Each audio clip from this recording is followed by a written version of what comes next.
Bismillahirrahmanirrahim. Hari ini kita akan membahas tentang elektrolisis. Sel elektrokimia kebalikan dari sel volta, di mana pengertiannya adalah penguraian senyawa berbentuk larutan, lelehan, atau cairan biasa oleh arus listrik yang mengalir melalui senyawa tersebut. Di mana dari pengertian ini bisa disimpulkan bahwa sel elektrolisis membutuhkan listrik, kebalikan dari sel volta yang menghasilkan listrik, kemudian berlangsung secara tidak spontan. Komponen-komponen dari sel elektrolisis adalah sebagai berikut. Sama halnya dengan sel volta, terdiri dari katode, yaitu tempat terjadinya reduksi, dan anode, tempat terjadinya oksidasi, di mana nanti kation akan bergerak di sekitar katode. Kation akan bergerak di sekitar katode dan anion akan bergerak di sekitar anode, bergerak atau berkumpul di sekitar anode.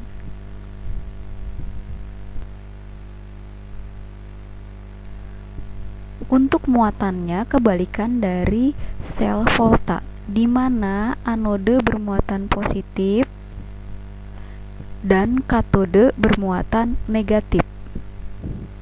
Katode negatif, anode positif. Kita bisa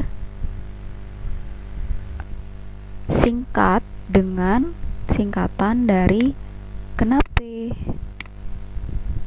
katode negatif, anode positif, E-nya punya sel elektrolisis. Katode negatif ya, anode positif.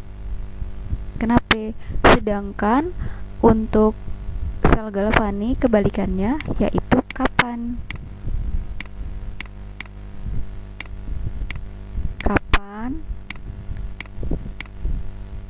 katode positif, anode negatif punya sel galvani atau sel volta.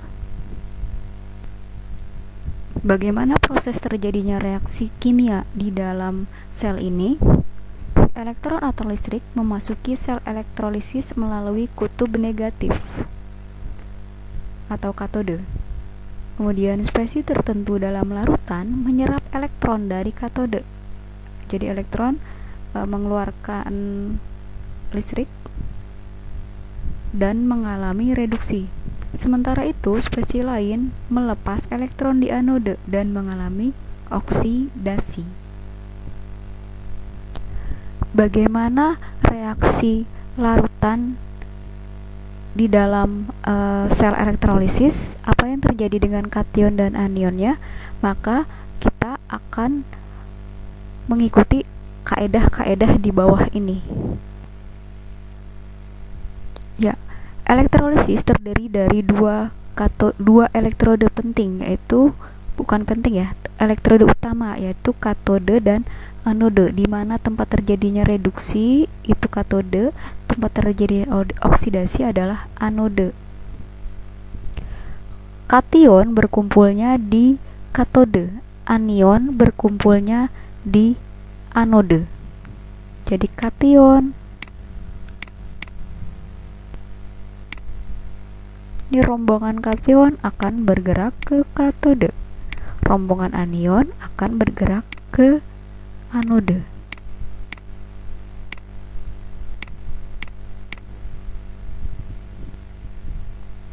Ada dua perbedaan aturan untuk leburan dan larutan.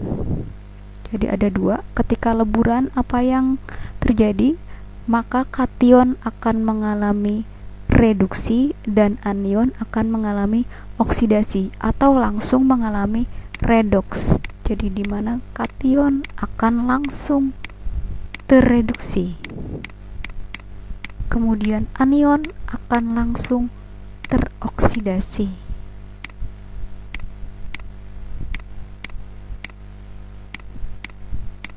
Bagaimana dengan larutan? Maka lihat kaedah-kaedah di bawah ini. Apa yang terjadi dengan kation di katode? Pilihannya adalah siapa yang mengalami reduksi. Untuk kation logam 1A, 2A, Al, Mn, maka kation logam ini tidak tereduksi. Siapa yang tereduksi? Air. Contoh logam kation 1A adalah misalnya Na+, Na, Li+, kemudian golongan 2A misalnya Mg2+, golongan 2A lain Be, Mg, Ca2+, dan seterusnya. Logam-logam ini tidak mengalami reduksi, air yang tereduksi.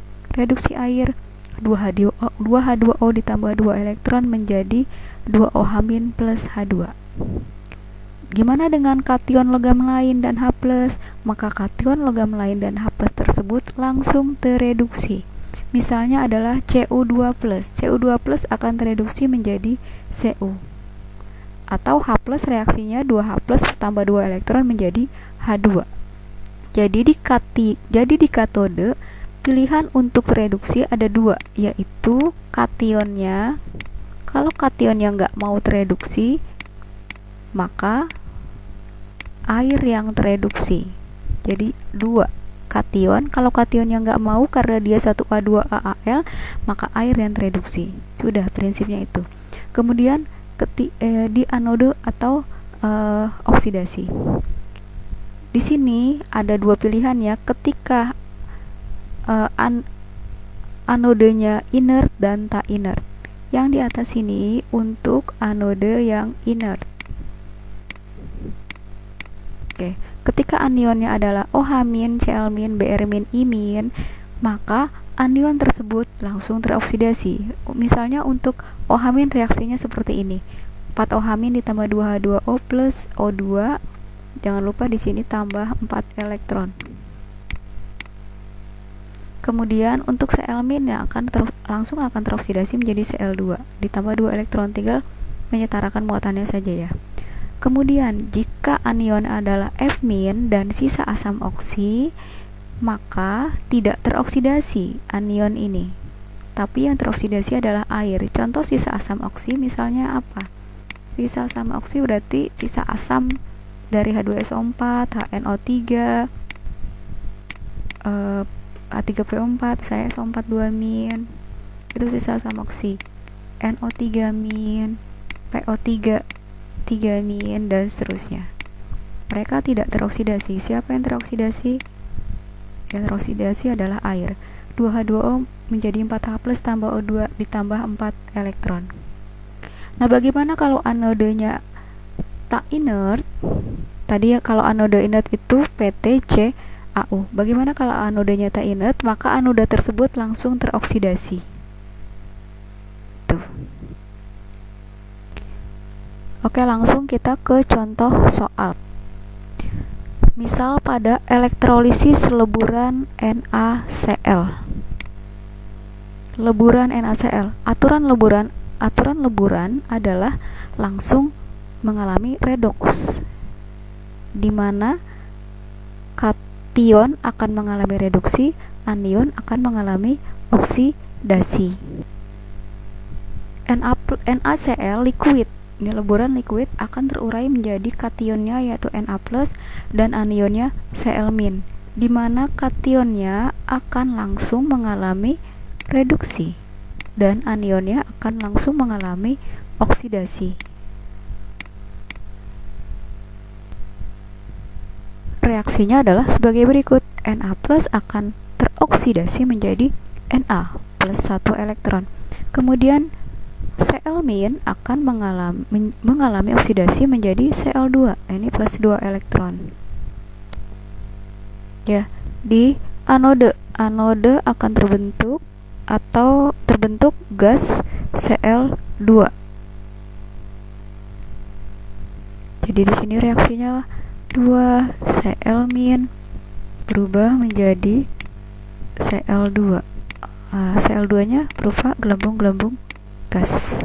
Kemudian di katode Na+ berubah menjadi Na. Nanti Na-nya akan nempel di katodenya.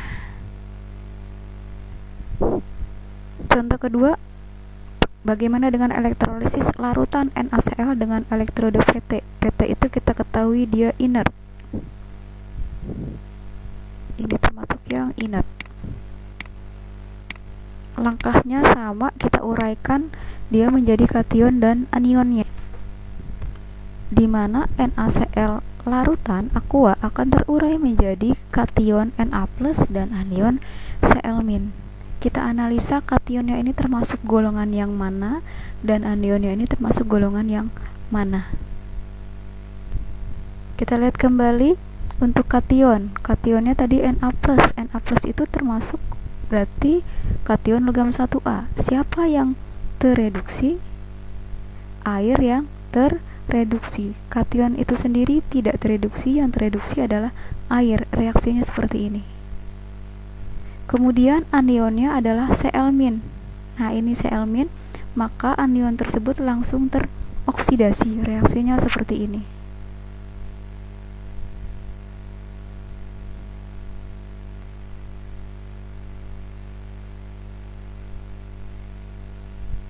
Ya, ini Na+, siapa yang tereduksi? Air. Air tereduksi. Kemudian Cl-, siapa yang teroksidasi? Dia sendiri yang teroksidasi. Oke, reaksinya seperti ini. Reduksi air 2H2O menjadi H2 ditambah 2OH-. Nah, ini 2 elektronnya kurang ya, plus 2 elektron di sebelah kiri. Nanti kalian harus hafalkan kalau misalnya reduksi itu terbentuknya gas H2. Oke, kemudian oksidasi adalah oksidasi Cl-, di mana reaksinya 2 Cl- menjadi Cl2 plus 2 elektron. Ini kalau dijumlahkan, elektronnya kiri kanan udah sama ya, tinggal dijumlahin aja. Jadi 2H2O ditambah 2 Cl- berubah menjadi yang sebelah kanannya total H2 ditambah 2OH- ditambah Cl2. Jadi akan terbentuk basa di katode.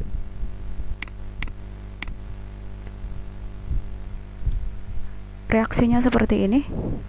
Jadi di anode Cl- berubah menjadi Cl2, akan ada gelembung-gelembung gas. Kemudian di anode akan terbentuk gas H2.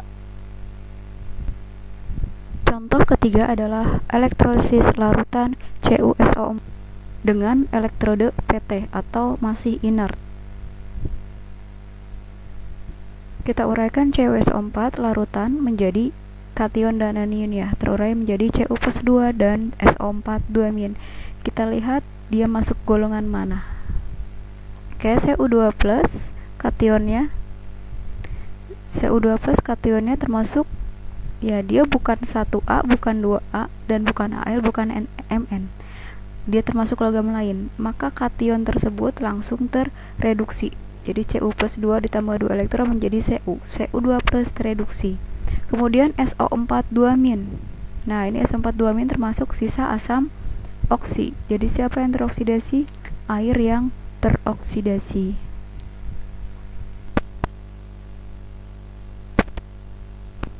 Kation langsung tereduksi Cu2+-nya.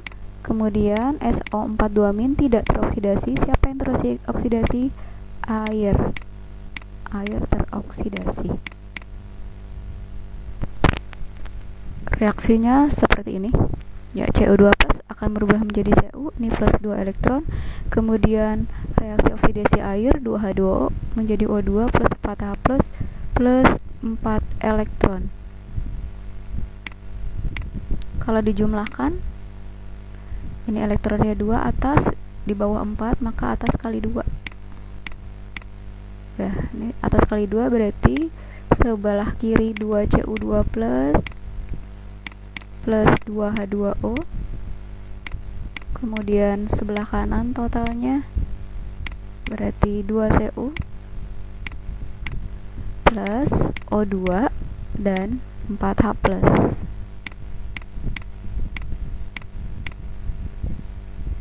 4H+ ya, salah, ini bukan H2. Ilustrasi lengkapnya adalah seperti ini. Jadi di katode akan terbentuk logam Cu. Jadi Cu ini dia berwarna oranye agak-agak merah gitu ya. Dia akan melapisi katode. Jadi Cu2+ berubah menjadi Cu, dan Cu yang mengendap di katode akan melapisi elektrodenya. Lama-lama elektrode di katode akan bertambah berat karena dilapisi oleh Cu. Kemudian di anode akan terbentuk gas O2 dari reaksi oksidasi air. Contoh keempat, elektrolisis larutan AgNO3, kali ini elektrodenya Ag. Elektrode Ag berarti elektrode tidak inert. Ingat, ini Ag tidak inert.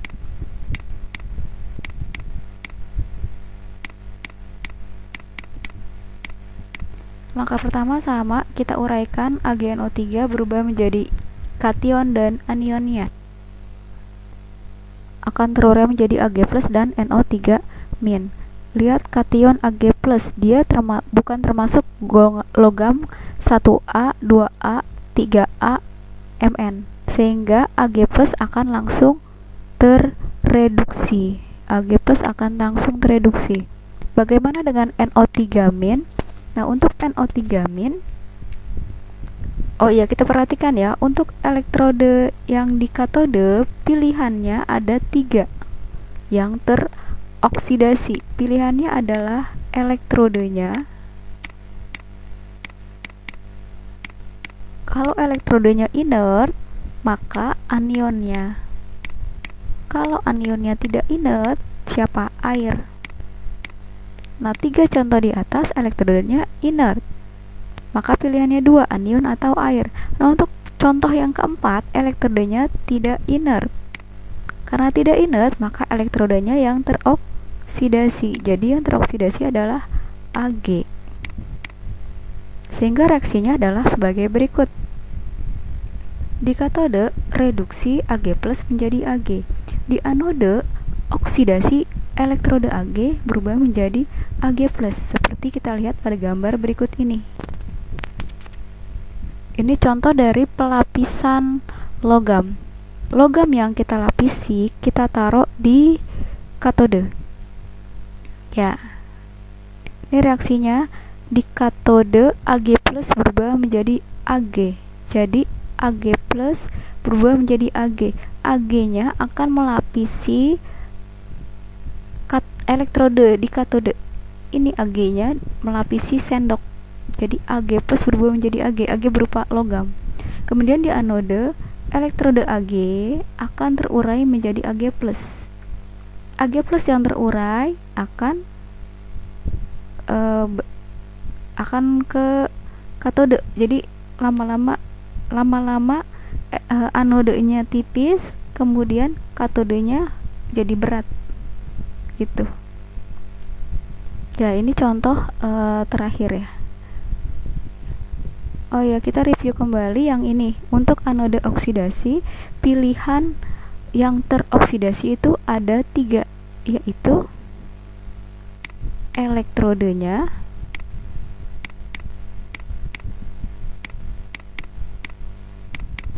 anion, atau air.